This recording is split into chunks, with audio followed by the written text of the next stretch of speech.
Muito boa tarde a todos, sejam bem-vindos ao segundo episódio do podcast Tribuno, o podcast onde eu convido pessoas, enfim, do meu entender, e essa pessoa vai escolher um livro para nós estarmos a falar aqui no meio do videocast, do podcast, e depois vamos falar sobre mais política geral, o que seja que tiver na alta mediática naquele momento, e depois vamos voltar para fazer uma conclusão do livro. Sem perder mais tempo, o livro é O Grande Debate, de Yuval Levin, que analisa basicamente duas visões, podemos chamar opostas, neste caso Thomas Paine e Edmund Burke, que neste caso será o iluminismo versus o conservadorismo. O meu convidado de hoje é Miguel Alves, militante do PSD, estuda ciência política e também faz parte do projeto Intelectos, que vocês se viram o último episódio e sabem perfeitamente que podem ir lá dar uma checada, fazem artigos escritos, fazem vídeos curtos e tudo mais, portanto se quiserem é só lá passarem.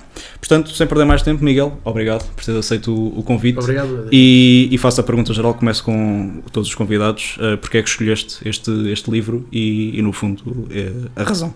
Escolhi o livro essencialmente por gostar muito de teoria política, também de filosofia, e acho que esta é a discussão fundamental da história das ideias e da própria ciência política, porque é assim que começa o debate de esquerda e direita, que até hoje é super atual, e escolhi o livro por ter achei muito interessante porque o autor consegue contrapor duas visões completamente opostas.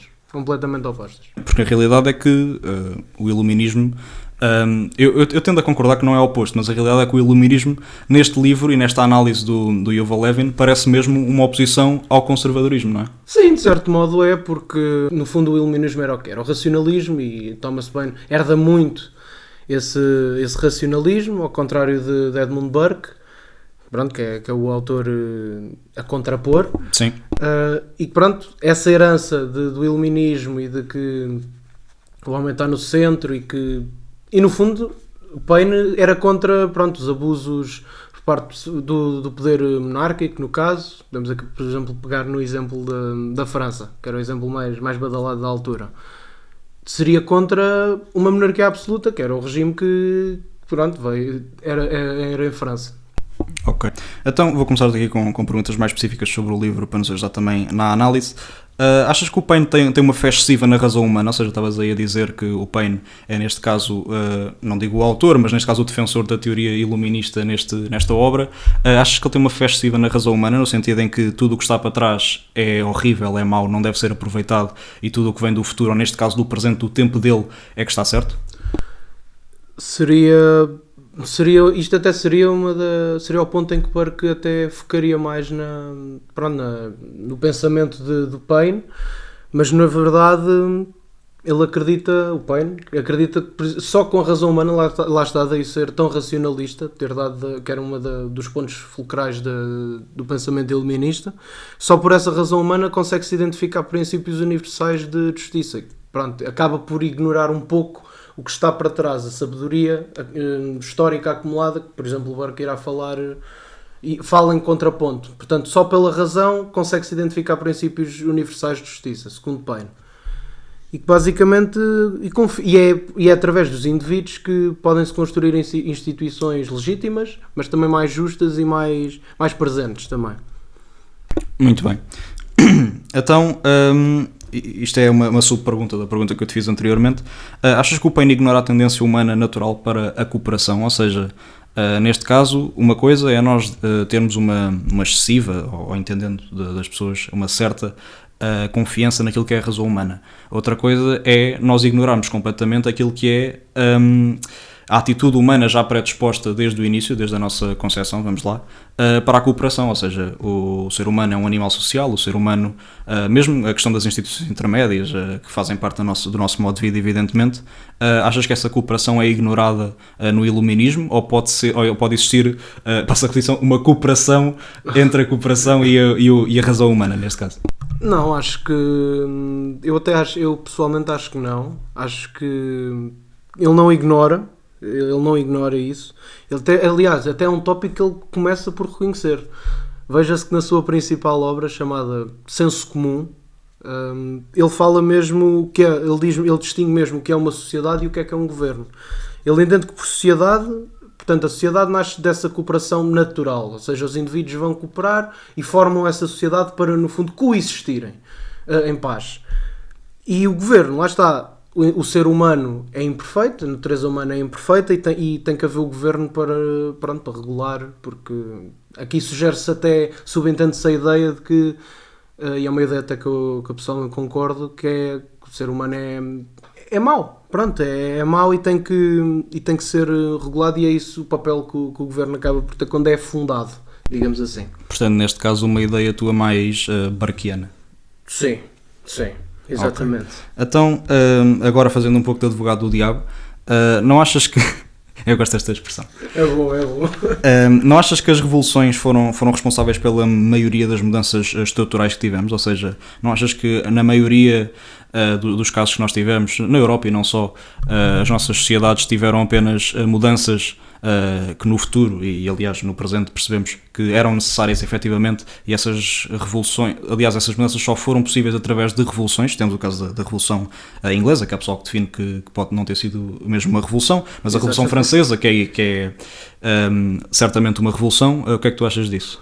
Acho que sim, tiveram impacto e foram muito importantes ao longo da história, mas se formos a ver, foram sempre feitas quando já não havia por onde se lhe pegar, não havia um ponto de retorno. Chegava uma altura que o regime vigente, até à altura das revoluções, que depois as revoluções acabam com isso, deixava, porque mostrava mesmo depois o descontentamento e depois as pessoas, por exemplo, saíam à rua, como foi, por exemplo, a questão da Revolução Francesa. Foram intelectuais franceses que começaram com estas ideias e começaram ao que todos sabemos, o terror, as guilhotinas, tudo isso, porque já não havia um ponto de retorno. Por exemplo, o 25 de Abril. O 25 de Abril também é uma revolução. Porquê? Porque tu tinhas um regime autoritário e que ao final de 40 anos, vamos assumir que são 40 anos, quase 50 até, veio acabar precisamente com isso. O Marcelo Caetano é detido, já não há o Estado Novo, ali acaba e começa o 25 de Abril. Depois pronto, leituras históricas e políticas que se possam fazer, mas o que é facto é que foi uma revolução e que realmente fez nascer em Portugal uma nova era, a era democrática. Depois sim, portanto... foram claramente responsáveis pela maioria das mudanças estruturais. E atenção, por exemplo, Burke, que seria contra a Revolução Francesa, mas nos moldes em que foi feita a Revolução Francesa. Porque ele não seria 100% contra as revoluções, não é? Ele até aceita a legitimidade que as revoluções têm, porque chega a um ponto de não retorno. Portanto, ok, uma revolução tem essa legitimidade. Agora, a forma como foi feita a Revolução Francesa, segundo Burke, não foi feita da forma correta, porque ele se tivesse ocorrido por uma via de reforma gradual e sem essa destruição toda, ele teria sido mesmo a favor dessa Revolução Francesa. E o Paine, pronto, é claramente muito a favor desta revolução. Em relação a essa questão dos papéis que tu estavas a falar, não achas que os papéis se estão a inverter? Ou seja, eu que li o livro e observei estas duas visões, dá-me a sensação, e isso é óbvio, que Thomas Paine e o iluminismo pode ser mais associado à esquerda e Edmund Burke e o conservadorismo pode ser mais associado à direita. Neste caso, não achas que na política atual os papéis se estão a inverter, no sentido em que se associa à direita a mudança mais gradual, com mais calma e sempre tendo em conta uma análise empírica, portanto o passado e o que é que já aconteceu, mas neste momento na política atual o que tu tens neste caso é, por exemplo, o Chega, que pode-se dizer com alguma propriedade que é o partido que mais quer mudar, aliás, tem a definição de antissistema por alguma razão, não é? Qual é que é a tua opinião sobre a política atual e este estudo, podemos chamar estudo do Yuval Levin? Isto mostra precisamente porque é que estas categorias políticas de esquerda e direita já acabaram por ser, já não são tão certas assim, tão bem definidas. Porque, ok, realmente temos a direita radical. Há pessoas que se opõem aos termos de esquerda e direita. Claro, e pronto, normalmente, como tu disseste, a ideia de conservação e gradualismo é associada à direita e o progresso e quase que a revolução é associada à esquerda. Mas atenção, há pessoas revolucionárias tanto de um lado como do outro.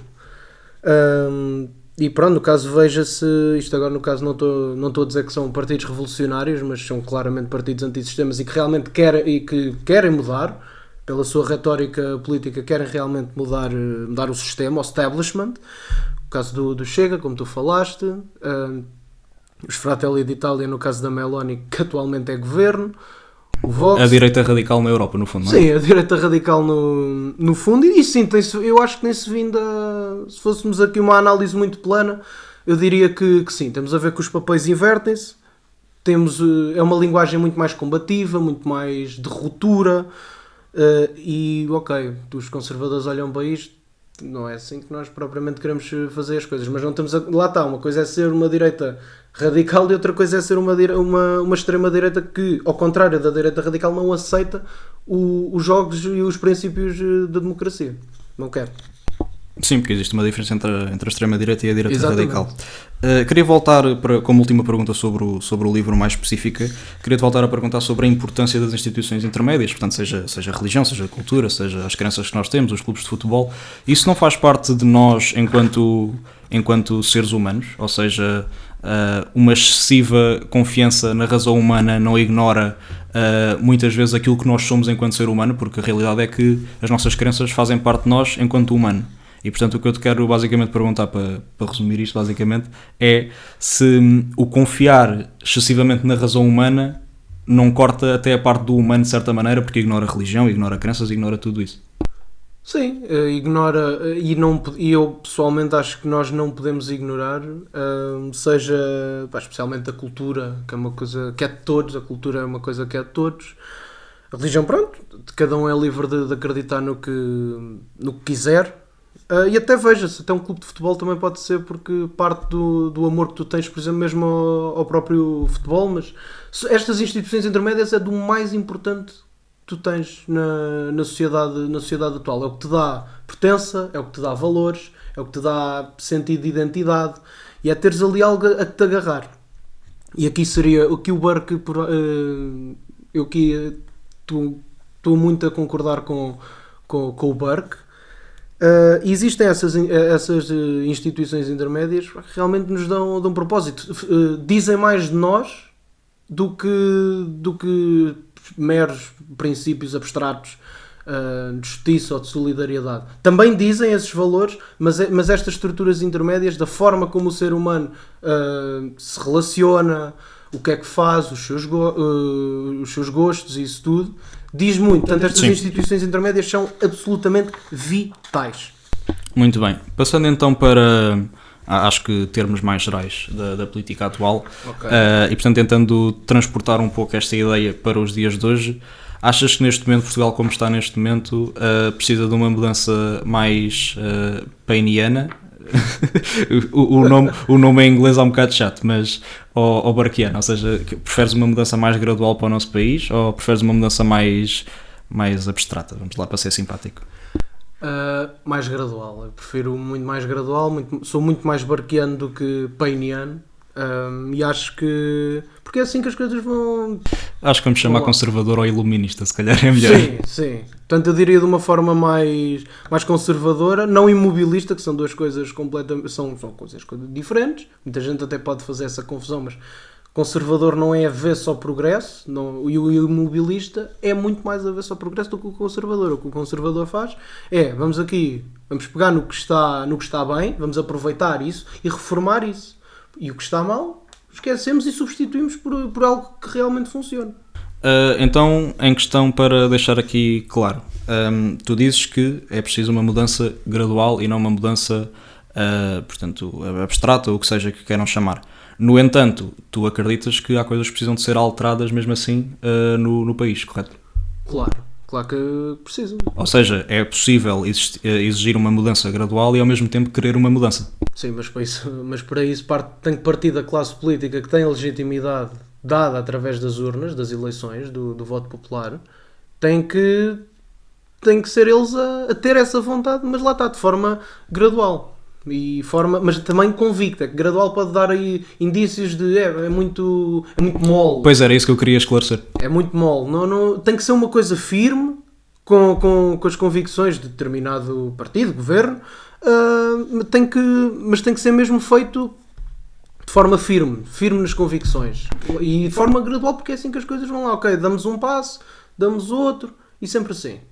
Eu acho que até existe uma certa dificuldade em conseguir comparar essas e juntar no mesmo saco essas duas palavras. Gradual, mas firme ao mesmo tempo. E portanto é uma questão de... Não achas que... Estava aqui a pensar agora, com os meus botões, como se costuma dizer. Não achas que o plano a longo prazo, ou seja, uma coisa que falta muito a Portugal, que é um plano a longo prazo, normalmente governa-se de 4 em 4 anos, não achas que um plano a longo prazo pode ser a solução perfeita para... Não há soluções perfeitas, não é? Mas pode ser uma solução perfeita para tentar conjugar a mudança gradual, mas ao mesmo tempo mudanças que vão efetivamente acontecer, ou têm intenção de efetivamente acontecer? Estou em absoluto acordo com o que tu acabas de dizer. Realmente precisamos de planos a longo prazo. Em que áreas? Em que áreas? Olha, eu se tivesse que dizer aí três áreas assim específicas, eu dizia talvez na natalidade, na habitação, talvez eu diria na economia no geral. Dizia que são essas 3 áreas assim importantes mesmo, fulcrais. Ok. Eu ia te perguntar em termos de partidos, se achas que... se achas qual é que é o partido melhor para mudar de Portugal, mas tendo a tua militância, obviamente que a resposta é óbvia. Tens mais alguma coisa para dizer sobre o livro? Estou a ver que ainda tens aí papéis. Tens algum tema que queiras introduzir? Eu cheguei a uma conclusão quando li este livro. Basicamente nós não precisamos de nos colar inteiramente a um lado, mas tanto porque de um lado, por exemplo, no meu caso, eu acho que o Burke prefiro claramente o Burke ao Paine, mas também reconheço alguma razão ao Paine, no que toca, pronto, à emancipação dos povos. Cada indivíduo, família é livre, mas também acho que não podemos fazer tudo de forma, como é que eu ia dizer, desculpa o termo, mas é mesmo de forma trauliteira, porque não é com revoluções que vamos lá. Só nesses casos que eu já enunciei, mas agora não é planear esse tipo de revoluções. Então, entrando mais no livro outra vez, aliás estamos numa época baixa da política portuguesa, portanto não há muitos temas emergentes. Se algo foi construído em contexto de injustiça, não merece continuação. Isto é um argumento de Thomas Paine. O que é que tu achas dele? Ou seja, tu sendo mais burkeano, como é que reages a este argumento contra de que, bom, se algo foi construído em contexto de injustiça, ou vamos lá, no contexto da época atual, achas que deve ser completamente destruído, ou achas que há algo em termos institucionais que ainda pode ser mantido? Tem de ser reformado. Injustiças é sempre perdão, as injustiças são sempre terríveis para a nossa sociedade, mas não é por isso que tem que ser automaticamente destruído. Temos que olhar para o problema, perceber o que correu mal e pronto, aproveitar também o que correu bem, porque acabarão por ser talvez injustiças. Nunca ninguém está a 100% satisfeito. Nunca ninguém está totalmente satisfeito.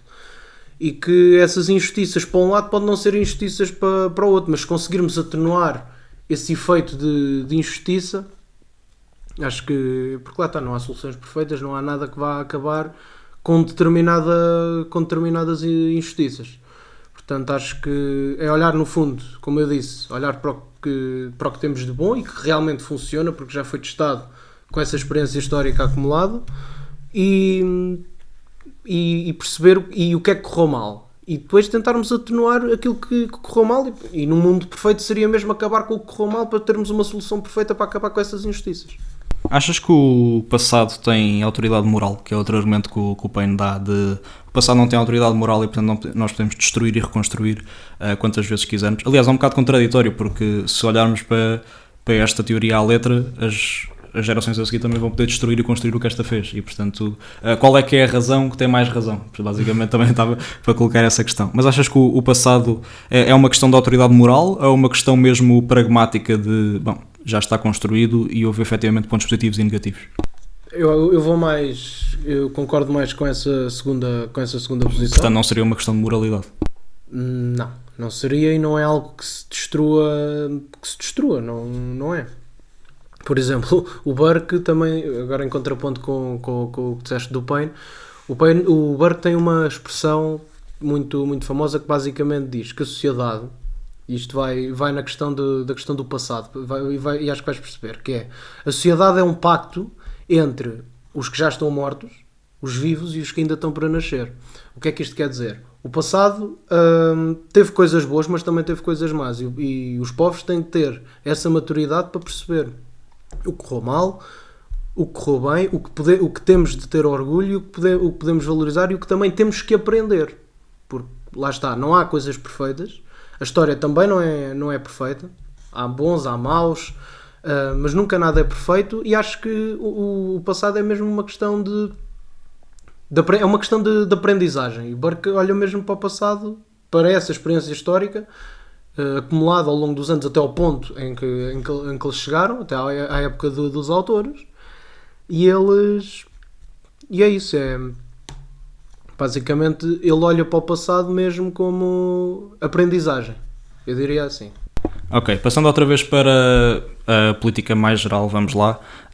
Existe muito, voltando àquela questão da esquerda, neste caso aqui, é que quer mudar, e a direita é que quer deixar tudo na mesma, que é uma ideia que hoje em dia já nem sequer faz sentido, na minha opinião, claro. Mas neste momento, dos temas mais emergentes que temos é a reforma laboral, e portanto queria-te perguntar se achas que o mercado deve ser mais liberalizado para facilitar os despedimentos, ou se achas que deve ficar tudo na mesma, se achas que as alterações que o Chega pede, neste caso para negociar com o PSD, nomeadamente a descida da idade da reforma, o que é que achas dessas questões, e o que é que tu achas que deve ser uma reforma laboral, ou se não deve existir reforma laboral sequer para Portugal? Tem de existir, claro que tem que existir uma reforma laboral, não há assuntos que se meta na gaveta e que se esqueça por... Tem um governo, mete na gaveta, está tudo bem, não precisamos de alterar. Não é assim. Tem que existir sim um pacote laboral. Acho que a questão da idade da reforma não é... Acho que não é sustentável. Em termos económicos, não é? Em termos económicos, sim. Mas tem que haver, e o governo tem que fazer este papel de ouvir, no caso, o líder da oposição, tem que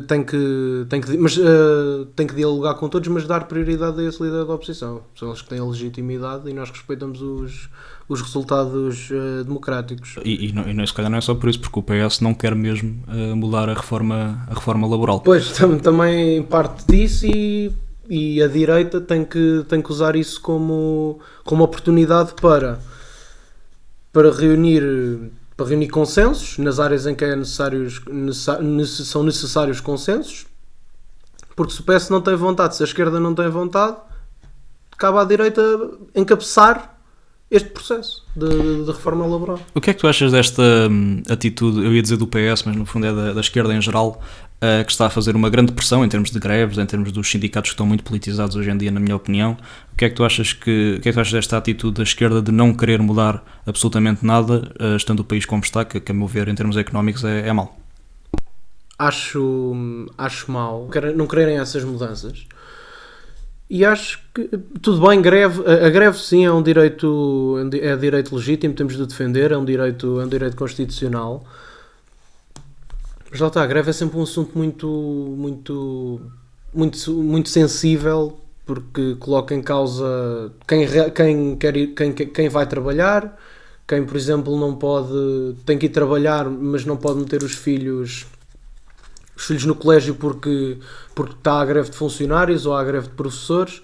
Essa é uma questão muito sensível quanto à atitude da esquerda. É uma coisa que eu até lhes gosto neles, é a vontade, é a luta. Podem até estar errados nas nossas visões, mas é uma coisa que eles têm mesmo de bom, é não desistirem. A convicção, não é? É a convicção, e é isso que quem me dera a mim ver uma direita assim. Essas convicções, essa luta, mas acho uma atitude imobilista mesmo. Eu acho que tem que se deixar de coisas e realmente ali haver mesmo os consensos que também é preciso. Eu digo, quando eu falei que a direita tem que arranjar consensos, não é só entre eles. Acho que a esquerda também tem uma cota à parte a dizer. Portanto, porque o interesse nacional tem que estar em primeiro lugar, mas se a esquerda não quer, tem que ser a direita a pegar e a fazer. Temos de pegar agora, vou pegar aquilo que disseste da legitimidade das greves e estava a ouvir o Henrique Raposo há uns dias na televisão a dizer que ele tinha aparentemente familiares comunistas e dizia que a greve era uma coisa quase sagrada, não é? Que era algo que era mesmo para lutar pelos direitos. O que é que tu pensas ou se afeta a credibilidade da greve, as pessoas que fazem greve e vão para a praia, como vimos na televisão e ficou viral nas redes sociais? Achas que isso descredibiliza a greve ou as pessoas fazem o que quiserem na greve, efetivamente? Descredibiliza em absoluto. Não é ir para a praia, eu acho que é quase gozar com quem quer realmente lutar por esses direitos. Ir para a praia, neste caso, foi o que ficou viral. Sim, ir para a praia como quem diz, sim, pode ser outra coisa. Outra coisa, mas então, se é assim, vá-se para a praia e as greves então, ficam totalmente descredibilizadas. Não acho, acho uma falta de consideração, não só porque entre ir para a praia porque se está a fazer greve e fazer-se greve e ir-se manifestar, eu prefiro 1000 vezes que se vão manifestar. Têm todo o direito a fazer, são legítimas, pode-se colocar depois muitos outros pontos de discussão, mas são legítimas. Ir para a praia, ou como quem diz, descredibiliza totalmente aquilo que é uma greve, aquilo que foi a luta dos trabalhadores e aquilo que é a luta dos trabalhadores, aquilo que é a advocação, digamos assim, de uma luta por melhores condições de trabalho no geral, não só da esquerda, mas também de todos, dos trabalhadores. Aqui não há propriamente coordenadas políticas aqui ou cores partidárias. Aqui precisamos de melhores condições. Sim, as greves existem, sim, muito bem, faça-se, mas não é ir para a praia ou fazer outra coisa. Isso para mim é uma descredibilização total, é claramente gozar com a cara das pessoas. Então, para terminar, pergunto sobre a prestação social única. São os 2 temas mais emergentes da política atual. Eu vou colocar aí o dia em que nós estamos a gravar isto, que eu agora de cor também não sei, mas é para as pessoas perceberem que isto vai sair daqui a um mês para aí, portanto é para perceberem também que se houver alguma coisa da política atual, também vamos entrar em silly season, portanto não sei se vai existir alguma coisa que se possa propriamente falar. Mas o que é que tu achas da prestação social única? Achas que esta tentativa, pelo menos do governo, de desburocratização, de tentar colocar tudo no mesmo sítio, facilitar o processo e desburocratizar o país, achas que essa tentativa é sempre positiva? E já agora a questão do trabalho obrigatório para quem vai receber apoios. Saúdo aqui o governo, é um começo. Isto também acaba por ir facilitar a fiscalização na atribuição destes fundos, em que acaba por se aglomerar, vem substituir acho que são 13 subsídios, se não me engano, vem substituir tudo num. As regras, e é um começo, é uma boa medida. Quanto a essa questão do trabalho, de quem irá receber, como é que era? Quem irá receber... Neste caso, quem vai receber apoios, neste caso o RSI, os outros tipos de apoios, sim, vão sempre vão se transformar numa prestação social única, aliás, peço desculpa. E, portanto, para receber esses apoios, terão de fazer algum tipo de trabalho comunitário, algumas horas obrigatórias. O que é que tu achas disso? Eu acho muito bem, porque não podemos ter... As pessoas têm que... Parece um clichê, mas as pessoas têm que trabalhar e os subsídios têm que ser aplicados só com algumas exceções. Pessoas que não tenham capacidades físicas e motoras para irem trabalhar. Alguma pessoa com alguma deficiência. A essas pessoas podem ser atribuídos subsídios. Outros em idade ativa e com também questões físicas também para condições para ir trabalhar. As pessoas têm que ir trabalhar e acho é uma boa iniciativa do governo e espero que já foi aprovada e espero que venha a ter os resultados que todos nós desejamos. Tem de ser agora aprovada na especialidade. Exatamente. Bom, Miguel, o tempo médio é meia hora, portanto acho que estamos bem para o segundo episódio do nosso podcast do Tribuno. Espero mais uma vez que tenham gostado. Agradeço-te mais uma vez, Hugo, obrigado, Inês. Muito por teres vindo aqui conversar comigo, basicamente. Um grande obrigado a todos. Já sabem, deem a vossa opinião aí nos comentários, o que acham do livro principalmente. Vou mostrá-lo uma última vez. O grande debate de, basicamente, um choque de visões entre Thomas Paine e Edmund Burke. E, basicamente, é isto. Um obrigado mais uma vez e foi isto. Até uma próxima.